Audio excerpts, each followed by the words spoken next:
Assalamualaikum warahmatullahi wabarakatuh. Di sini kami kelompok 13 akan mempresentasikan proses degeneratif dan proses terjadinya shock. Adapun kelompok 13 yang pertama ada Ipa Ahmad Fauji, yang kedua Yuda Yudhistira, dan yang ketiga saya Paryadin. Definisi penyakit degeneratif. Penyakit degeneratif adalah kondisi kesehatan di mana organ atau jaringan terkait keadaannya yang terus menurun seiring waktu. Penyakit ini terjadi karena adanya perubahan pada sel-sel tubuh yang akhirnya mempengaruhi fungsi organ secara menyeluruh. Proses penuaan adalah penyebab penyakit degeneratif yang paling umum. Jenis-jenis penyakit degeneratif. Yang pertama, penyakit jantung. Bisa terjadi karena penyumbatan pembuluh darah sampai gangguan detak jantung. Penyakit jantung yang tidak mendapatkan penanganan medis tepat dapat berkembang menjadi gagal jantung, serangan jantung, dan stroke. Yang kedua ada osteoporosis. Adalah penyakit degeneratif yang membuat massa tulang menurun dari waktu ke waktu. Penyebab osteoporosis yang utama karena kurangnya asupan kalsium dan kekurangan hormon estrogen setelah wanita mengalami menopause. Yang ketiga, radang sendi. Penyakit ini dapat mempengaruhi otot, tulang, dan sendi. Sejumlah penyakit radang sendi tidak dapat diobati, namun bisa dikelola dengan fisioterapi dan teknik manajemen diri. 4. Multiple sclerosis atau yang disingkat dengan MS adalah penyakit yang menyerang sistem saraf pusat. Penyakit ini juga belum ada obatnya, tapi perawat yang tepat dapat meringankan gejala dan memperlambat keparahan penyakit. Yang kelima, penyakit Parkinson menyerang 1 dari 100 orang yang berusia di atas 60 tahun. Gejala penyakit Parkinson diantaranya tremor, kaku, gerakan lambat, dan lesu, sampai gangguan tidur. Penyebab pasti Parkinson belum diketahui sampai saat ini. 6. Penyakit Alzheimer adalah kelainan yang membuat sel otak terus-menerus mengalami penurunan fungsi. 7. Penyakit kanker terjadi saat ada pertumbuhan sel tidak normal yang merusak jaringan tubuh sehat. Penyebab kanker adalah mutasi gen. Definisi shock. Shock adalah sindrom klinis akibat kegagalan sirkulasi dalam mencukupi kebutuhan oksigen jaringan tubuh. Shock terjadi akibat penurunan perfusi jaringan vital atau menurunnya volume darah secara bermakna. Shock juga dapat terjadi akibat dehidrasi jika kehilangan cairan tubuh lebih dari 20% berat badan atau kehilangan darah 20% estimate blood volume. Shock adalah kondisi mengancam jiwa yang diakibatkan ketidakmampuan sistem sirkulasi menyuplai oksigen dan nutrien ke jaringan, ditandai dengan hipoksia dan ketidakadekuatan fungsi sel yang menyebabkan kegagalan organ dan potensial kematian, atau Klinefelter dalam Gregson. Keadekuatan aliran darah ke jaringan membutuhkan 3 komponen. Yang pertama ada pompa jantung yang adekuat, yang kedua sistem sirkulasi yang efektif, yang ketiga volume darah adekuat. Klasifikasinya yaitu secara umum, shock dibagi menjadi beberapa kategori berdasarkan penyebab, yaitu yang pertama, hipovolemik, yaitu volume intravaskuler berkurang. Yang kedua, kardiogenik, yaitu pompa jantung terganggu. Yang ketiga, obstruktif, yaitu hambatan sirkulasi menuju jantung. Yang keempat, distributif atau vasometer terganggu. Shock hipovolemik. Shock hipovolemik terjadi karena volume intravaskuler berkurang akibat perdarahan, kehilangan cairan akibat diare, luka bakar, muntah, dan trispekulose, sehingga menyebabkan pengiriman oksigen dan nutrisi ke sel tidak adekuat. Beberapa perubahan hemodinamik yang terjadi pada kondisi shock hipovolemik adalah CO, yaitu cardiac output, BP yaitu blood pressure, SVR yaitu sistem vascular resistance, dan CVP yaitu central venous pressure.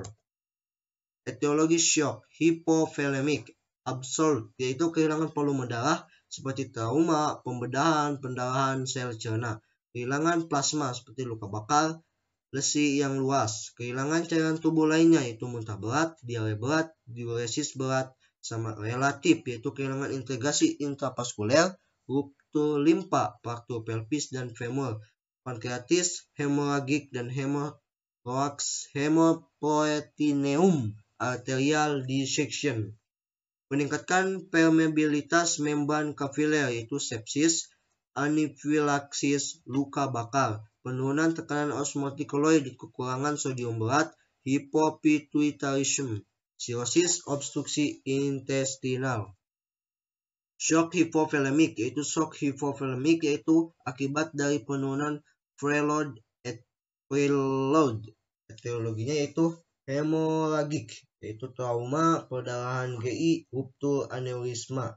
Non-hemoragik yaitu atau kehilangan cairan disebabkan oleh diare, muntah, dan luka bakar.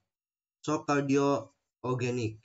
Shock kardiogenik itu ditandai dengan penurunan kekuatan kontraksi serat miokardium yang mengakibatkan penurunan curah jantung.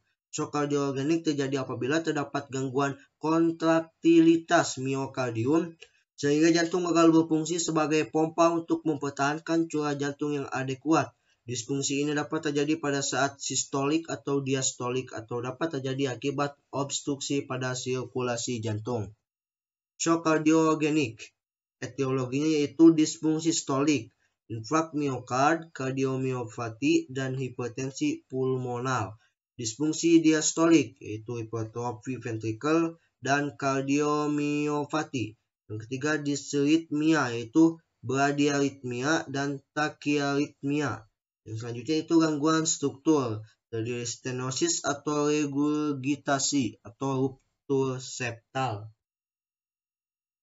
Shock obstruktif.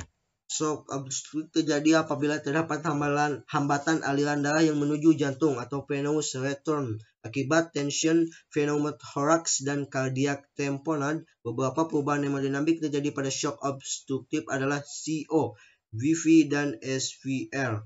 Akibat dari restriksi pengisian diastolik ventrikel kanan akibat kompresi penekanan pada jantung. Shock obstruktif. 1.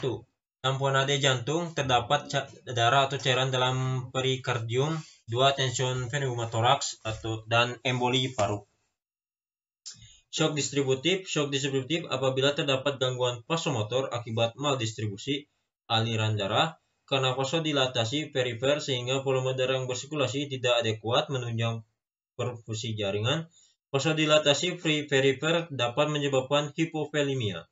Terus akibat dari dilatasi pembuluh darah besar-besaran, penurunan systematic vascular resistance, penurunan preload. Etiologi dari shock distributif, sepsis, infeksi, pneumonia, peritonitis, prosedur invasi. Kedua, neurogenic, cedera medulasi spinalis, anestesi spinal, depresi pusat vasomotor. Yang ketiga, reaksi anafilaktik, reaksi hipersensitivitas atau alergik. Beberapa shock yang termasuk dalam golongan shock distributif. Ini antara lain 1. Shock anafilaktik. Shock anafilaktik adalah shock yang disebabkan reaksi antibody, antigen yang menyebabkan pelepasi mediator kimiawi endogen seperti histamin, serotonin yang menyebabkan peningkatan permeabilitas endotelial vaskuler disertai bronkospasme. Gejala klinis dapat berupa pruritus atau gatal, urtikaria, kemerahan atau kelainan vaskuler pada kulit, angioedema, pembengkakan, palpitasi, denyut jantung tidak menentu, dyspnea, dan shock. 2. Shock neurogenik umumnya terjadi pada kasus sel pisah atau high thoracic spinal cord injury. Gejala klinis meliputi hipotensi disertai bradikardia. Gangguan neurologis akibat shock neurogenik dapat meliputi paralysis, flasid, refleks ekstremitas dan hilang, dan priapismus. Shock septic adalah sepsis atau infeksi yang disertai hipotensi. Tekanan sistoliknya kurang dari 90 mg dan tanda-tanda hipoperfusi meskipun telah dilakukan resusitasi cairan secara adekuat. Shock septic merupakan salah satu penyebab kematian utama pada unit perawat intensif. Penyebab shock pada trauma. Pendarahan. 1. Eksternal. 2. Internal. Non pendarahan. 1. Tension pneumothorax, tamponade jantung, neurogenik. 4. Septic. Nah, ini gambarnya ya, pendarahan eksternal. Penilaian pada shock. 1. Nadi takikardi, tekanan darah hipotensi, tekanan nadi menurun, laju napas cepat, perfusi perifer, akral dingin, kesadaran, gangguan kesadaran, produser urin atau berkurangnya N=1 cc per kg per jam.